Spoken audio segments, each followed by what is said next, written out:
இலவசமாய் சிதறி கிடக்கும் தானிய மணிகளுக்கு பின் செல்லும் பறவைகள் தங்களுடைய பறக்கும் உரிமைகளை இழக்கின்றன.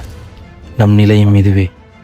தேர்தல் நேரத்தில் இலவச தானிய மணிகளை ஆசைப்பட்டு நாம் வாங்கிறோம். காசு கொடுத்து உங்களை வாங்குபவன் உங்கள் சேவகனா? அல்ல, உங்கள் எஜமான். அரசியல் என்பது உங்கள் குடும்ப சொத்து அல்ல, மக்கள் சொத்து. ஒரு பக்கம் அன்பு காட்டி ஏமாத்துபவர்கள், இன்னொரு பக்கம் வெத்து ஆவேசம் பேசி மக்களை பிரிந்து ஆள்பவர்கள். அரசியல்வாதியை தலைவனாக பார்க்காதீர்கள், உங்கள் வரி பணத்தில் வேலை செய்யும் ஊழியனாக பாருங்கள்.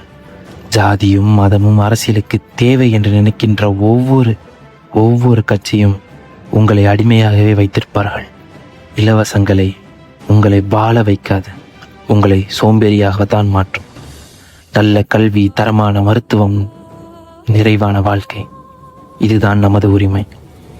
அதை தராத எந்த கட்சியும் நமக்கு தேவையில்லை என்பதை உங்கள் மண்டையில் ஏற்றிக் கொள்ளுங்கள்.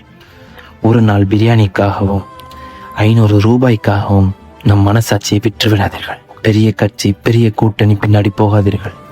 உங்கள் தொகுதியை மாற்ற ஒருவன் நிற்பான், யாரும் இல்லாமல் தனிமையாக நிற்பான். அவனுக்கு குரல் கொடுங்கள், அவனுக்கு ஓட்டளியுங்கள். அவன்தான் உங்கள் கவலைகளை புரிந்து உங்களை மாற்ற வந்தவன்.